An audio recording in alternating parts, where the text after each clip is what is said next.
सभी का स्वागत है। आज हम देखेंगे चकबंदी, लेखपाल चकबंदी, जो कि 2015 में पेपर हुआ था। इसके बारे में इसके जितने भी जीएस के क्वेश्चन बन सकते हैं सारे के सारे इस वीडियो में डिस्कस करने वाले हैं। ये पेपर हुआ था 8/11/2015 को द्वितीय पाली में। ठीक है, तो इस पेपर का पूरा विश्लेषण हम लोग करने वाले हैं और इसके अंतर्गत भी आज हम लोग जीएस सीखने वाले। ये ऊपर जो पेपर इसका है वो हिंदी का है और हिंदी के बाद में जो आने वाला है मैथमेटिक्स, जो कि गणित का पेपर आता है। और गणित के आने के बाद हम लोग देखेंगे जीएस आ जाएगी। ये आ गई सामान्य ज्ञान और इसी जीएस के क्वेश्चंस को हम लोग करेंगे। तो ठीक है, पहला प्रश्न क्या कहता है? पहला प्रश्न कहता है वह नदी कौन सी है जिसका उद्गम भारत में नहीं है। तो वह नदी कौन सी है जिसका उद्गम भारत में नहीं है, भारत से बाहर है? चिनाब, व्यास, सतलज, रावी। जो कि सतलज नदी है ना, इसका उद्गम भारत में नहीं है। ठीक है, सतलज के बारे में कभी विस्तार से हम लोग बताने वाले हैं, कभी बताएंगे जब लंबी क्लास लेंगे तब। निम्नलिखित में से कौन, इनमें से कौन वर्तमान केंद्रीय कृषि एवं विकास कल्याण मंत्री हैं? मतलब 2015 का पेपर है, 15 में कौन थे? राधा मोहन सिंह जी। ठीक है, चलिए 2015 का पेपर करते हैं।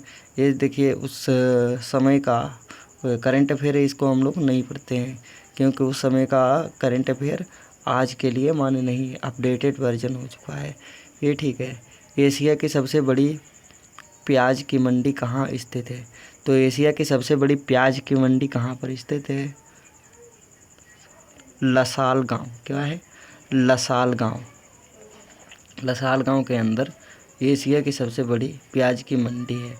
आइए अगला प्रश्न देखते हैं। अगला प्रश्न कहता है उत्तर प्रदेश की प्रथम महिला मुख्यमंत्री कौन है? तो उत्तर प्रदेश की प्रथम महिला मुख्यमंत्री सुचेता कृपलानी। बी ऑप्शन सही जवाब। चलिए देखते हैं अगला प्रश्न क्या कहता है। ये क्वेश्चन करंट अफेयर का है, उस समय पूछा गया था, इसलिए इसे नहीं पढ़ेंगे। जन धन योजना, ठीक है, वित्तीय आयोजन के उद्देश्य से लागू की जाने वाली जन धन योजना जिसकी घोषणा प्रधानमंत्री ने 2014 में की थी। ठीक है, तो वो डेट पूछी गई, किस डेट को? तो इसी तरीके से इस योजनाओं से रिलेटेड क्वेश्चन आ सकते हैं, तो आप लोग एक बार योजना के ऊपर अपना फोकस ज़रूर कर लें। चलिए देखते हैं अगला प्रश्न क्या कहता है। ये भी करेंट अफेयर का क्वेश्चन है। 20,000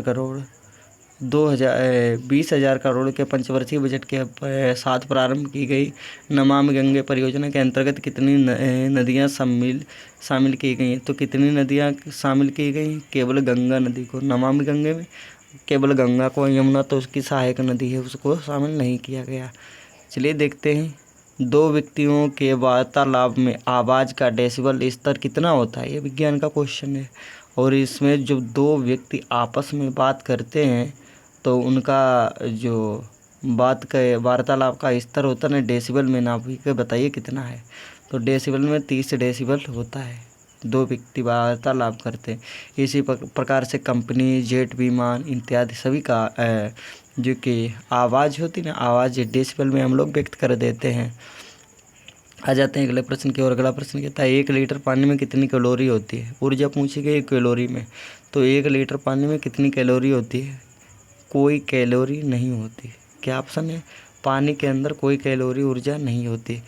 किस में ऊर्जा होती है? समोसे में होती है, पूड़ी कचौड़ी में होती है, खाने पीने वाले सामान में होती है, लेकिन इस पानी में नहीं होती। आइए अगला प्रश्न देखते हैं। अग्नि दुर्घटना में क्या अधिक तापित पैदा होता है? तो तापिस, कौन सा तापिस पैदा होता है भाई? पॉलीमर। क्या है? पॉलीमर। अग्नि दुर्घटना में पॉलीमर। आइए देखते हैं अगला प्रश्न क्या कहता है। अगला प्रश्न कहता है खाद्यान्नों का न्यूनतम समर्थन मूल्य प्रति वर्ष कौन घोषित करता है? तो कौन घोषित करता है? राष्ट्रीय कृषि आयोग और राज्य सरकार कृषि लगान एवं मूल्य आयोग। तो खाद्यान्नों का मूल्य समान जो कि समर्थन मूल्य होता है ना, किसके द्वारा लागू किया जाता है? तो बाजार के द्वारा लागू किया जाता है। आइए देखते हैं अगला 93 नंबर का क्वेश्चन। गेहूं का न्यूनतम समर्थक मूल्य क्या है? गेहूं का उस समय जब 2015 चल रहा था उसका समर्थन मूल्य इतना था। ठीक है, 1450 प्रति क्विंटल। और अब तो भाई मंडी का अपडेटेड वर्जन आ गया है, 2023 चल रहा है, 24 में शायद पेपर हो, तो 2000 इसमें तो लगभग 23 से 2400 रुपये प्रति कुंटल का भाव चल रहा है मंडी में। ठीक है। पुरस्कृत फिल्म लाइफ लाइन्स, जिसे 126 देशों में 14,000 बार एक शिक्षण उपकरण के रूप में देखा गया है, भारत के किस राज्य की ग्रामीण पृष्ठभूमि को दर्शाता है? तो भारत की कौन सी भूमि को दर्शाता है? जो लाइफ लाइन्स जो फिल्म है ना, उत्तराखंड में बनाई गई थी, यूके। ठीक है, तो ये ऑप्शन सही है। तो समाज सुधारक एवं रहस्यवादी कवि संत कबीरदास की जयंती कब मनाई गई? तो समाज सुधारक एवं रहस्यवादी कवि संत कबीरदास की जयंती जो है ना, वो 2 जून 2015 को मनाई गई।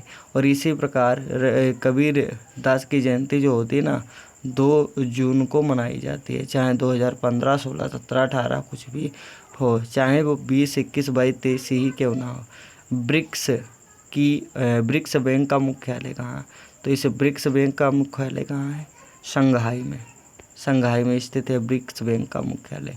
देखते हैं अगला प्रश्न, निम्नलिखित में से कौन सा देश नींबू का सबसे बड़ा उत्पादक है? नींबू सबसे ज़्यादा कहाँ पैदा किया जाता है? तो नींबू अपने यहाँ इंडिया में सबसे ज़्यादा पैदा किया जाता है, यानी भारत इसका सही जवाब है। ये क्वेश्चन करेंट अफेयर 2015 का है, इसलिए हम लोग नहीं पढ़ते, आगे चलते हैं। विश्व पर्यावरण दिवस हर साल 5 जून को मनाया जाता है, ये तो सभी के लिए मान्य है।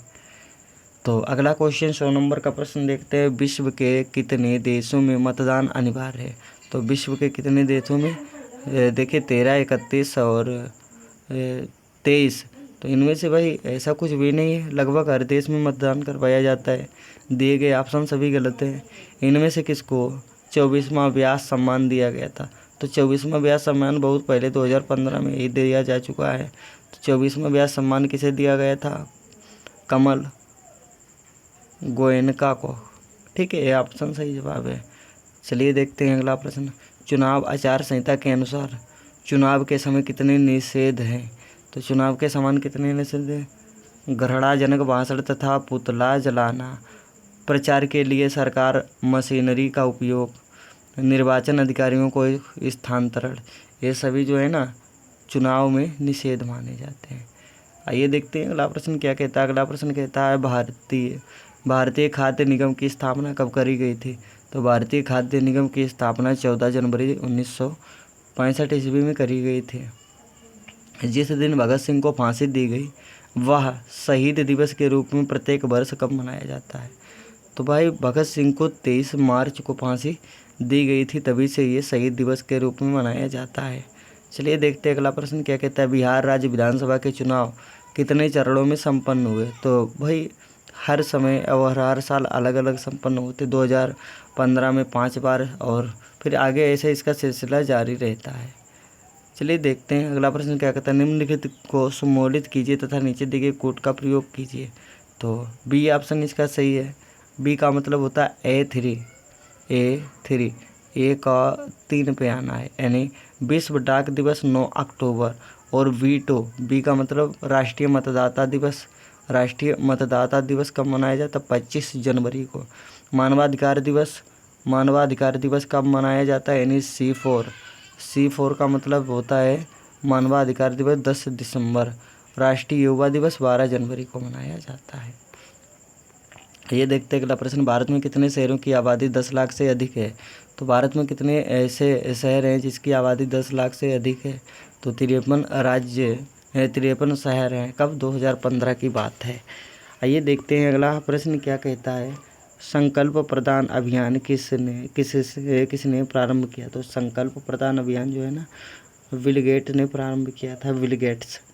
आइए देखते हैं भूरी क्रांति किसको बल देने पर केंद्रित है? तो भूरी क्रांति के बारे में बताना है। भूरी क्रांति कच्चे चमड़े के उत्पादन से संबंधित है। आइए देखते हैं अगला प्रश्न क्या कहता है, वृहत सांची स्फूर्त किस काल से संबंधित है? तो सांची का स्फूर्त कहाँ से संबंधित है? मौर्य काल। मौर्य वंशों ने सांची का स्फूर्त का निर्माण करवाया था। अगला प्रश्न कहता है, इनमें से कौन असंगत है? तो असंगत नीला मेहता, कुणाल कपूर, संजीव कपूर, तरला दलाल।